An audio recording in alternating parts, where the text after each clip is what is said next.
season of hope as we look to the birth of Christ. This is the season of hope as we look to the birth of Christ. This is the season of hope as we look to the birth of Christ.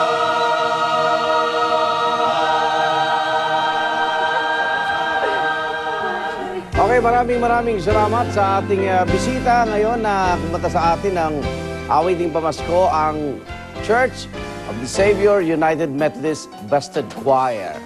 Thank you po. Bagong araw na naman, gising na mga minamahal dahil ngayon po ay deboto ng Immaculada Concepcion, ang patrones po ng Pilipinas. Love you, Mama Mary. Yes, Ayan. love you, Mother. Yan ay dahil 8 na po ng Disyembre, pista ng Immaculate Conception. Para sa mga kapuso nating Katoliko, isa po itong Holy Day of Obligation, kung saan dapat po tayong dumalo sa misa ngayong araw.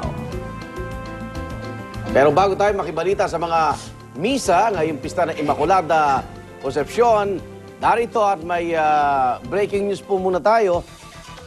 At kasalukuyan po nasusunog ang East Avenue Medical Center dito po sa Quezon City. Mga detalye, abangan maya-maya lang yung conference room nila. Hindi agad nabuksan pag marami ng usok. So may mga ilang pasyente na rin sa labas. Pero nandun na po yung mga pamatay sunog at para hindi na rin kayo makaabala, iwasan nyo muna itong East Avenue.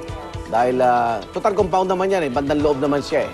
So may nakikita ko, hindi naman ganun karami pa rin yan ng tao doon. So may espasyo pa rin para sa truck na bumbero. Kaya abangan nyo mamaya ang nasusunog po na East Avenue Medical Center. Pero para sa iba pang malalaking balita sa umagang ito, ang inaabangan yung top hirit, narito na.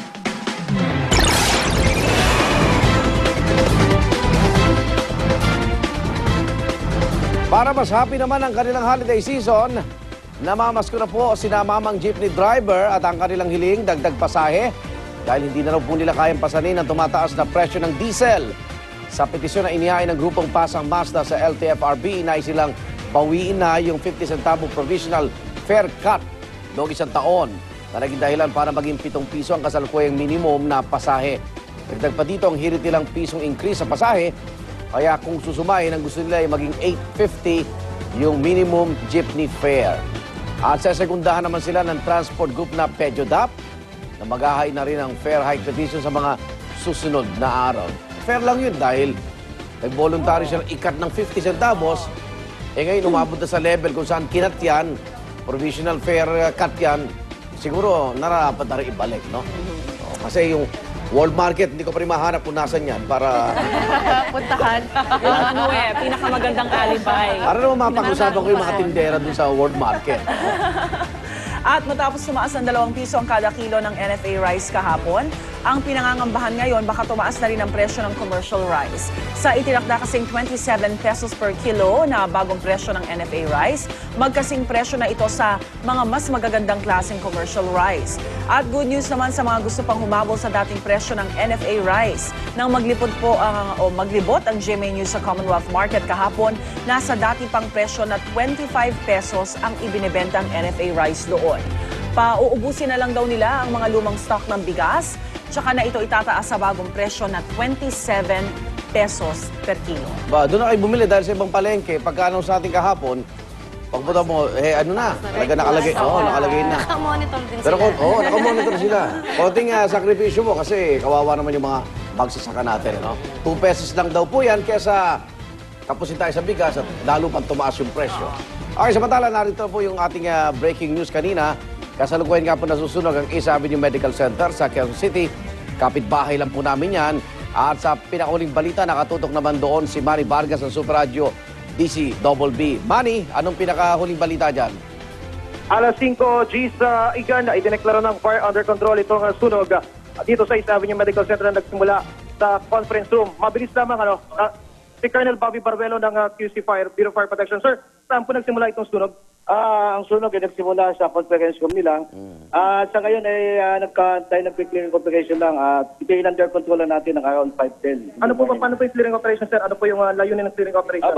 Kasi punong-puno ng usok yung lugar nung pinagmulan ng sunog. Pinuksan natin mga bintana at dinidetermine natin kung saan talaga nagmumula yung usok na yan. Opo, so wala na pong apoy sa loob. Wala na. So far, under control na tayo at tinatapos na lang natin itong firefighting operation. Maraming salamat po. Yan si Colonel Bobby Baruelo ng Quezon City Fire. Manny, Yes, Igan. wala naman naapekto ang pasyente.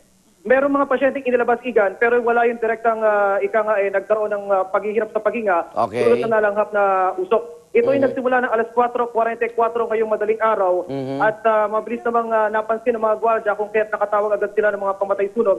Sa ngayon niya, ang inaasikaso ay mailabas yung mga usok sa loob habang inilalabas din naman yung mga pasyente, partikular na yung mga bata, yung mga nasa intensive care unit na maaaring maapektuhan ng usok at yung iba pa na nandito sa main building, itong East Avenue Medical Center dahil itong conference room ay nasa ikalawang palapag ng main building. Itong Okay, East Avenue Manny, Medical yung Center. dali ng trapiko sa isabi nyo, apektado Wala ba? pang problema. Walang Wala pa, problema, maaga pa. Igan.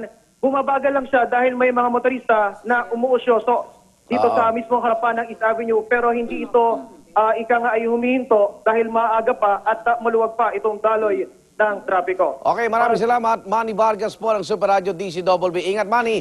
At doon sa mga may pasyente dyan, huwag na ho kayo mag-alala dahil fire out na po yan. At wala naman po na-apekto ang direkta ng mga pasyente. Sa iba pang balita, sa mga mahilig naman po dyang mag-fried chicken o di kaya inihaw na manok, mag-ingat po tayo sa bibinibili nating chicken. At nauuso na rin ngayon ang mga double dead na manok. Naku naman. Sa Tarlac ko na-discovery ang mga botcha chicken na yan. Naku naman. Mahigit 100 kilo ng double dead na manok ko ang nasabat ng mga otoridad. Nagkukulay berde na raw ang ilan sa mga ito at huli pa sa akto ang suspect na si Helen Rival na nililinis ang mga nabubulok ng mga manok. Umami naman si Rival na nagtitinda nga siya ng botcha at 1 buwan na raw niya itong ginagawa. Kasalukuyang nakakulong ngayon ang suspect. Ang makakainin natin. Lagyan ba yan ng ano? Gulay. Baboy Research nila botcha. ngayon yung epekto. Kasi di ba yung sa baboy na botcha, ano ba yung sinasabi nila kung anong epekto nung kapag kinain? Ito yung manok, lalo na kunwari pag nagluluto ka, mas matindi yung handling yan kasi mas malaki yung chances na magkaroon ka ng sakit pag mali yung pag-handle mo ng manok. Especially manok, more than beef, more than pork. Kasi may balahibo, may ano yan. Parang malangsa Feather, kasi siya eh. So, even when you store it dun sa freezer ninyo, yung manok hindi yata dapat nasa iba. Kasi pag matuluan yung, ano siya, very sensitive siya handle. So, bilang botcha na manok, baka may worse effect siya sa tao pag kinain. Dapat talaga dagdagan yung penalty dun sa mga Talaga. nagbebenta ng mga botcha. Kasi Eh, bakit yung ano? Putting lives Lagay at sila risk. sa ano Kasi eh. sabi din ng DOH, yun na, food poisoning, simpleng food poisoning kapag kumain ka ng botcha, pwede eh. Eh, ba't yung mga panabong, tinalo, tinola, di ba double dead? Di ba double dead? Minsan boy pa yun ah. Tinalo yun. Kaya lang wala lang sila. Na-adobo yun. Pero Wala matigas tinola yun, eh. di ba? Matigas yung Pwede. panabong ng manok. Kasi may muscle yun. Eh, depende sa daw ang tama ng tari. Dahil pag masama ang tama, stress yung manok, matigas ang laman. Yan. Lahat ng, kayo naman yung mga namatay, di ba? Ay, nako, pero ingat-ingat sa pagbili ha. Pero parang mas madali naman atang makita yung botcha ng manok kasi nagkukulay berde. Siguro mahahalata mo naman yun Ang kapag berde sila. nasa palengke na. Baboy pula. Nakalusot pa rin. Pero speaking of mga botcha, nako, kaya dapat sobrang ingat po tayo dahil ilang araw na lang, Noche Buena na naman.